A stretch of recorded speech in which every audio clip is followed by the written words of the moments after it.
ghouls in here. Does have some highborn ghouls. So sometimes there's that last spot in the deck. You'll sometimes see highborn ghoul in there. I've also sometimes seen Vexing Devil in that slot. He'll be playing against Mark Reed over on your right. Mark Reed's playing Wolf Run Ramp. Both these players are at X2, but with very high breakers, could possibly make their way into the top 8. You know, this is a non-Delver mirror. We figured we'd switch it up for you guys, let you watch some, as it turns out, some cool stuff. All X1s are better at playing Delver. Every single one of them. So Mark Reed is playing Wolf Run Ramp, but that deck, also another deck we have not seen much of this weekend. So let's talk about this kind of style he's playing. He is not playing many of the intermediate threats. You know, of the Huntmaster of the Fells, he has almost none. His creatures are 1 Wormcoil, 4 Primeval Titan, 3 Inferno Titan, 2 Thrun, 4 Solemn, 2 Gork Primal Hunter. And so he's definitely going big, going over the top. He does not have any Cavern of Souls in his deck in the main or board, which won't hurt him at all here. He does have 4 Glimmer Posts in his deck, which will be very helpful in this matchup. The Glimmer Posts really buy him that extra turn he needs to finish his opponent off. Yeah, 4 Rampant Growth, 4 Sphere of the Suns, 3 Whip Flare, 3 Slag Storm. So and then a smattering of 1-ofs. Mark Reed's deck is literally ramps, 6 sweepers, and a bunch of ramp spells, and a bunch of mythic rares. Reed will lead off on Copperline Gorge. And a Black Leaf Cliffs from Joey is going to make a Diregraph Ghoul. You know, the aggro versus ramp matchup usually very good for ramp. Generally speaking, that's true. Yeah. I think that as long as they have enough cheap spot removal, they can definitely get there. So Mark hits his turn 2 ramp spell, just as hoping. To note, Joey's on a 6-card hand here, so he might be a little light on threats. He'll knock Mark down to 18, and he has no turn 2 play. And that's not what he wants to be well, doing. If he has enough Geralf's Messengers, all right, and Thrun will come into play. Main deck. That's going to be rough. Does he have any... The removal spells from Joey Mispagel, he does not have Geth's Verdicts, it appears. He does have 2 Phyrexian Metamorphs, 2 Bonfire of the Damned, 3 Tragic Slip, 4 Brimstone Volley, 3 Mortar Pod, and a Doomblade. None of those really... The Metamorph, the only one that really helps here. Yeah, now Joey with no turn 3 play is just quickly falling way, way behind. Another Sphere of the Suns from Mark. He's actually deciding to go become aggressive with the Thrun here. And that's absolutely fine. Yeah, he's setting up for presumably some sort of mythic rare.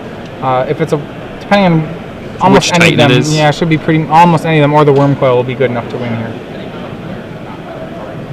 The Wormcoil, especially.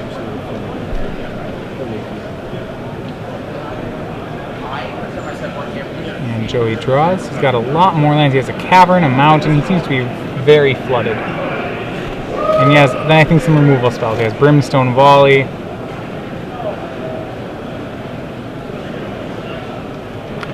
Alright, Diregraph Ghoul getting in for another 2. And no more plays. Yeah, I think his hand is all lands and removal, but that's really not going to serve here. Thrun coming in for another 4.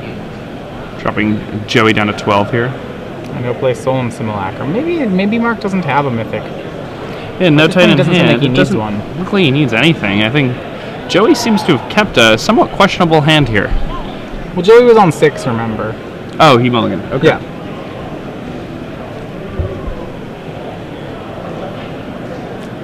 Mark's life total a little higher than it actually is. Joey has a Brimstone Volley in hand, which almost certainly he can make become Morbid. Bigger concern is that if Mark can always Titan for Glimmer Post and actually end the game. Yeah, if a Primeval Titan comes off the top for Mark at just about any point, then the game will almost assuredly end. I mean, the Primeval Titan will gain 4 on the way in, and then it'll gain 8 more. Gain 8 more, yeah. 5th land, no play from Joey. So far he's just made a 2/2 on turn 1. Both will swing. I'm going to put Joey toward... He's going to chump there and go to 10. I expect this game to end in short order. And another Solemn from Mark. Yeah, so Turns out the ramp deck not actually needing the finishers. Yeah, just attacking with some 2/2s and some 4/4s, and it's good enough. When your opponent keeps or mulligans and is forced to keep their diagraphical It seems like he's hand. just flooding very hard. Yeah, his hand's just full of lands, and he's Brimstone Volley. No black cards in hand. That's rough. He's going to end step Brimstone Volley at Mark. That'll drop Mark to 11.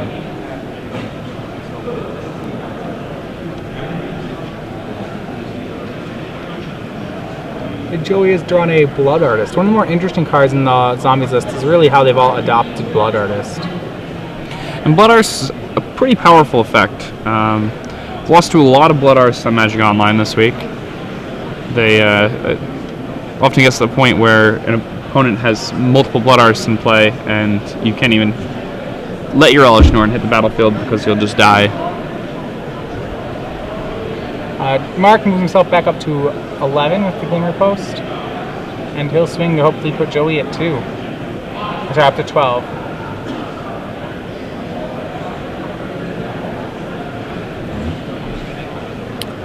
One card in hand for Mark Reed. And probably part of him hopes that the Psalms will die. Yeah, I'm sure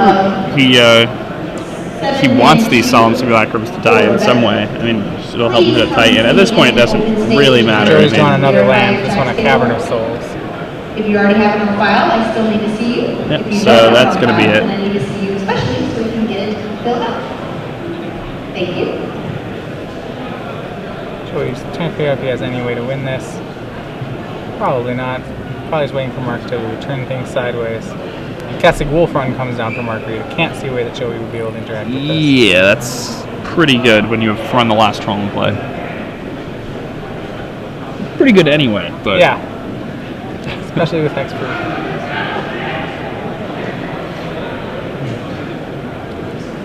But Block after- Blood Artist. I think Joey just wants to see Mark go through the motions, and that'll be good enough. So Mark And that's Reed up gonna be 1-0 over Joey Mispagel. and Joey with a very tough hand there. You're not going to win games with hands like that. It's rough.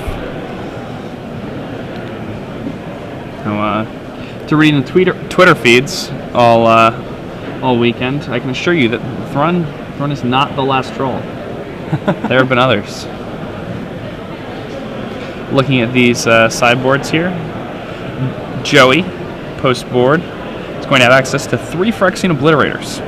Very good against decks that don't play Vapor Snag or Oblivion Ring. Those are definitely going to come in. He also has some active aggressions. Interesting that he's choosing to play those over Zealous Conscripts. He doesn't really have that many lands, so the 5 casting cost hurdle of Zealous Conscripts just too much for him. Other cards So- you bring in. Sure. You may bring in a Doomblade. Yeah, Joey. Yeah, so certainly he'll want all access to all of his threat and effects. He could bring in Manic Vandal to possibly get the Sphere of the Sun's mana. Outside of that, that's probably most. Phyrexian Obliterator is also not a bad choice here. I think Obliterator is definitely coming in. Yeah, Obliterator is definitely coming in. He will cut cards like Bonfire of the Damned, Fume Spitter. Joey will probably go for a bigger, more damaging strategy here. He has a lot of cards to cut. So good here. Right. Wolf Run just has a ton of trouble with it. They can't block it with a Primeval Titan because they lose their board. Sure. So it's just rough. Over on Mark Reed's side, the best thing he can do is he can mix up what he's ramping into. He does have 2 Hunt Master of the Fells on the sideboard, along with 2 Pillar of Flame. So he does in his main deck. He has a couple 1-ofs like an Ancient Grudge, a Beast Within, a Devil's Play, a Faithless Looting. I probably would want to see Pillar of Flame come in. Some zombies do undie, like Gorth's Messenger. Pillar is an excellent answer to that. You probably will keep some of the Beast Withins in if you know about Obliterator because you need a way to answer it. Other than that, I don't see too many differences for Mark. He has the ability to switch to Karn Liberated, or maybe, which I think all the Titans are better than that. The question is if he'd want Hunt Master of the Fells here, and that's more of a possibility. I think Hunt Master definitely comes in. Yep. So other than that, I think Mark will generally stay with the same style deck. I prefer the Huntmaster over the Thruns in this matchup. I would have to agree. Pillar of Flames definitely coming in, taking out a Beast Within, Devil's Play. So you can take out Thruns, Ancient Grudge, Devil's Play, and Beast Within. Would you agree, or does Devil's Play stand? I wouldn't want Devil's Play. I think Pillar of Flame is a better card in that. Well, yeah, Pillar of Flame is definitely a better card, but he has 5 cards he's taking out, right? Beast Within, Grudge, Devil's Play, and Thruns. He may also cut the Grook Primal Hunter. I'm not positive on that point. It just seems like it depends whether or not he likes Huntmaster more than that. Primal Hunter is fine in the matchup. You know, Thrun may be just better than Garruk also, so I'm interested to see how he ends up sideboarding. Sure.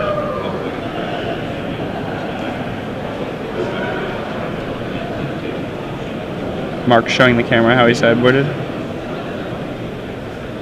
And no Wall of Tangle cards for Mark Reed today. That's something we saw a bit in the Invitational. Some very successful Wolf Run players decided that they would arm themselves with Wall of Tangle cards, and it apparently worked out really well for them. They were blocking sorted Delvers with their Wall of Tangle cards. They were just holding off huge amounts of damage. David Sharpman actually told me that he lived the dream and blocked a Phyrexian Obliterator with a Wall of Tangle card. That certainly is living the dream. No. That is the actual dream. Alright, so both players still shuffling here. Joe Mispagel will be on the play. Like I said, he's going with, because he was on 6 cards last time, so hopefully get a hand that has a little more action to it. Remember, post-board, his deck does get a lot bigger. His creature base becomes Gravecrawler, still Gravecrawler, Gyrocraft Ghoul, Blood Artist, but then will probably turn into more Aristocrat, Messenger, and Obliterator, which point it's more of a mid-range aggro deck. Yeah, I mean, and he gets to bring in an extra swamp too, but his land count is still going to be pretty low here. Just 23 with a bunch of 4-drops.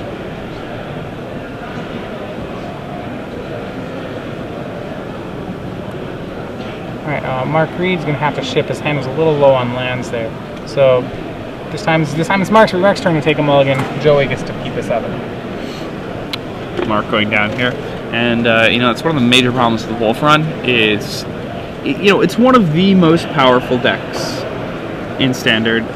In a lot of ways, it's the most powerful deck. But it certainly plays the most powerful cards.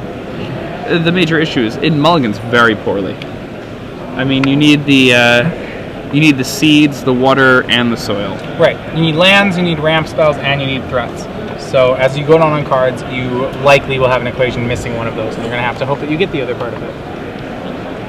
And with 7 cards, it's, not that bad. With 6, not that bad. With 5, it's really hard. Right. So Mark Reed's just on 6 here. He's on the draw, so that'll be good as well. Joey's still going to try to interact with that. Yeah, he's got some lands, he's got some ramp spells. He's missing the large threats, though. So he has a couple sweepers, a couple lands, and a ramp spell, I believe. Joey, turn 1. So both players exchange basics. Joey's still with no other play. He's probably got a very big hand. We expect to see a Geralf's Messenger come out here. 3 of the Suns from Mark. So Joey's going to have to hope that Mark does not have just a fistful of Titans. The slower hands here are dangerous for Joey. It actually ends up very good because Mark kept a double Whip Flare hand. So if Joey kept a handful of Obliterators and Messengers and Aristocrats, this is going to be very good for Joey. Yeah, that'll put him in a great position to win this game.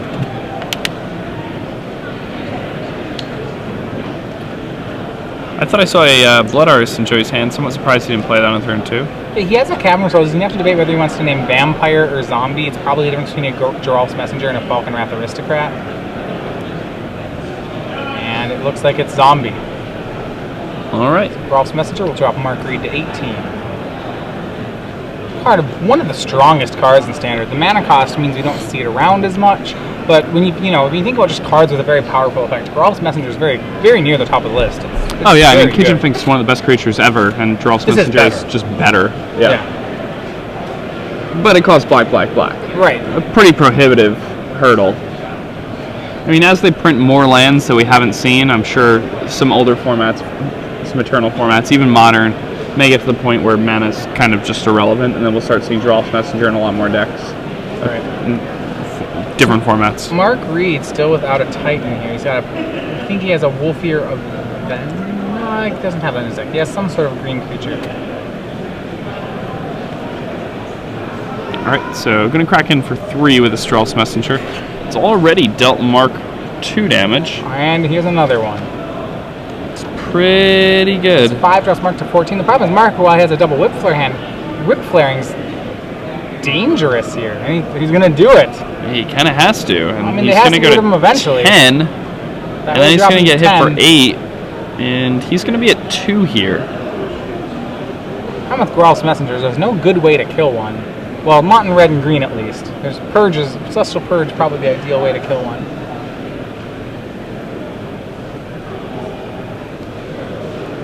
Yeah, so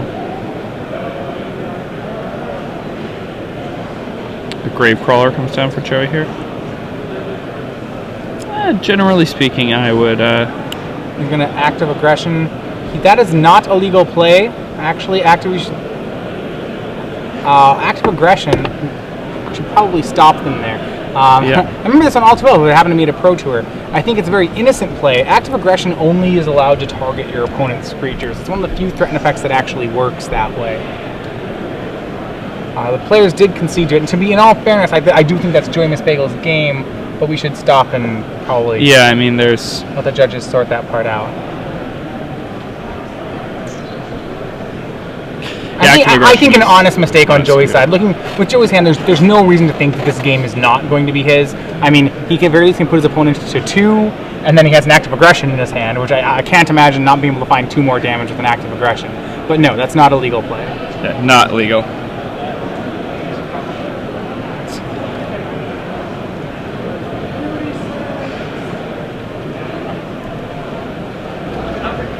So anyway, we'll move on to game 3 here. We'll let the judges go ahead and sort that part out. Okay. Yeah, so we'll figure this out. And judges are on it? Okay. All right. Yeah, I mean, it happens. On this play, I don't think any grave injustice has been done here. I mean, that was Joey's game. Yeah, that was definitely Joey's game, and it's also something that it's a very honest misplay. And people have been threatening their own guys to haste them and attack for lethal since forever.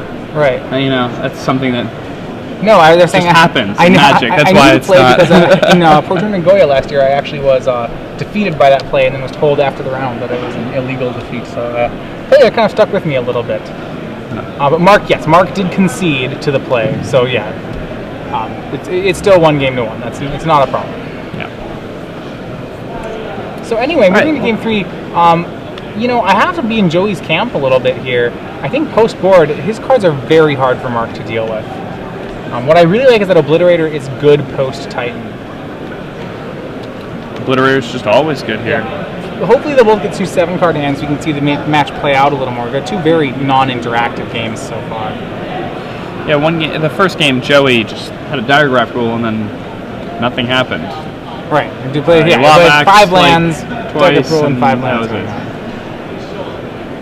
I've had draft decks that just do that. Just cast a Diregraph Ghoul and then Lavax my opponent a couple times and the game's over. I lose.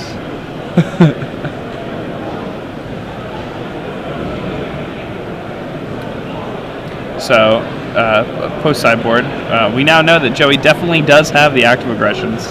Which shouldn't surprise anyone. Most ramp players really would expect any deck with access to red mana, or I guess actually even sometimes not red mana, to have access to some sort of threat and effect. It's one of the best weapons against a ramp deck.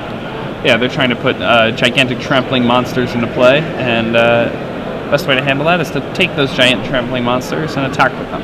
Right.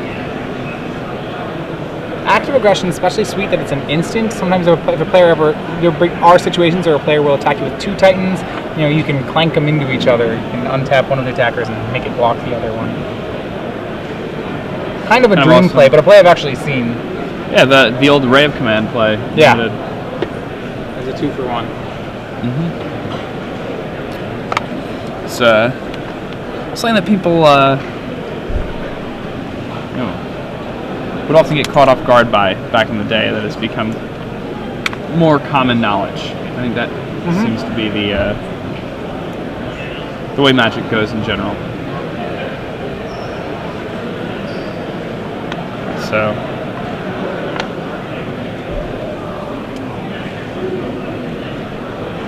we should perhaps talk about the other Blood Artist decks that exist. Have you seen the Birthing Pod Blood Artist decks? No. Tell me a little bit more about these.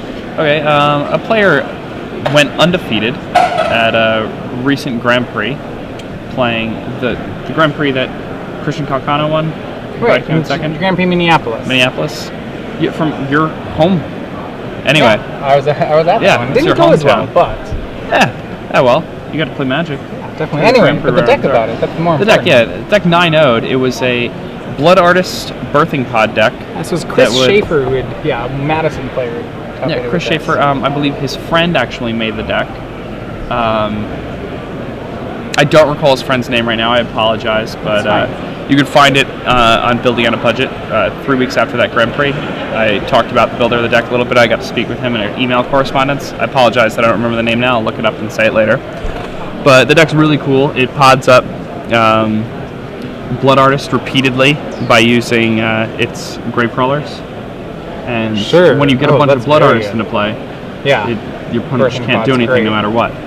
So it's quite strong. I've lost the deck a lot on Magic Online since then, and I've actually seen the deck 4-0 a few events this week. Interesting. So why would you say that if we haven't seen any of it here today yet?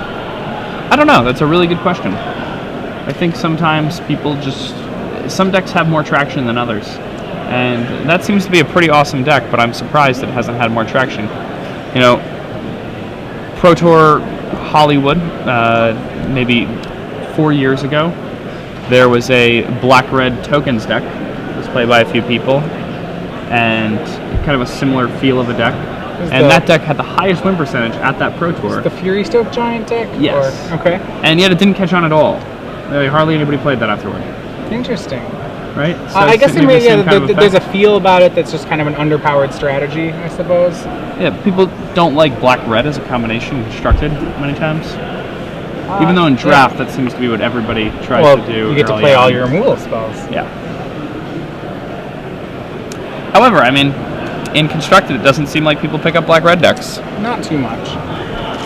Although vampires did have a time when there were a lot of people playing it, even though it wasn't very good. It's very true. Essentially, this current one is a mono black deck, really splashing for burn spells.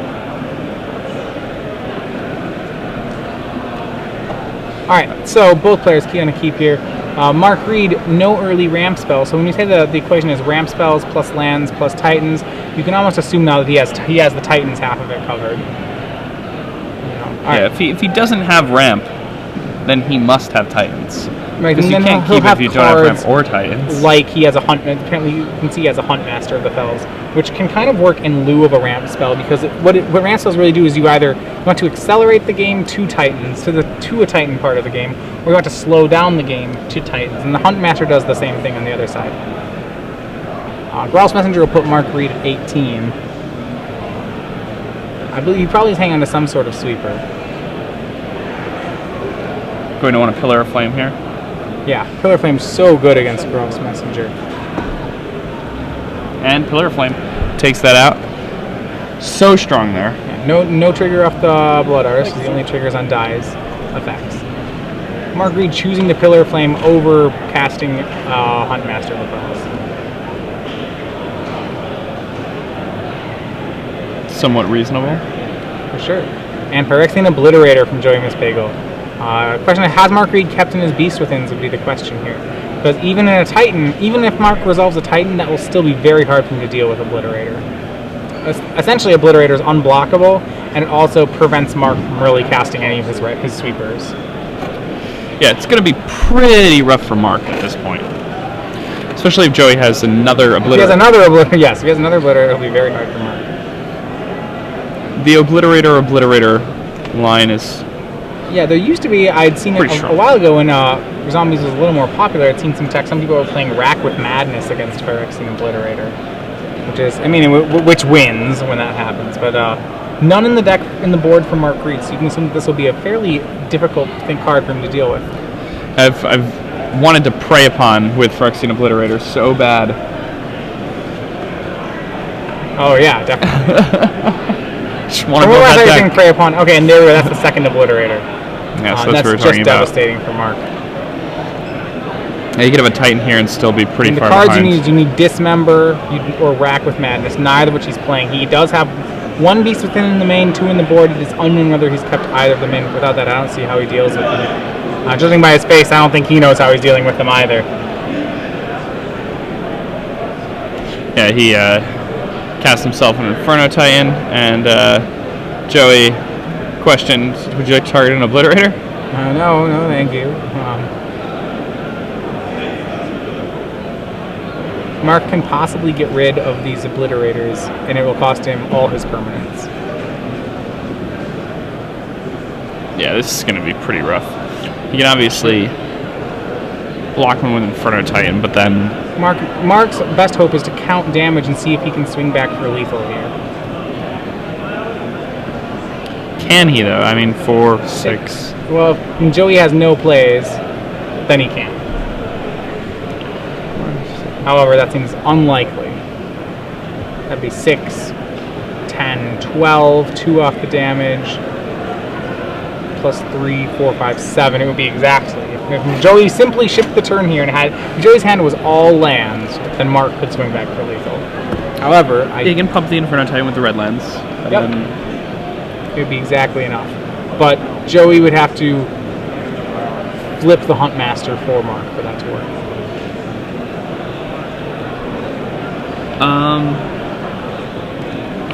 Did Joey... Well, actually, he has extra damage at that point.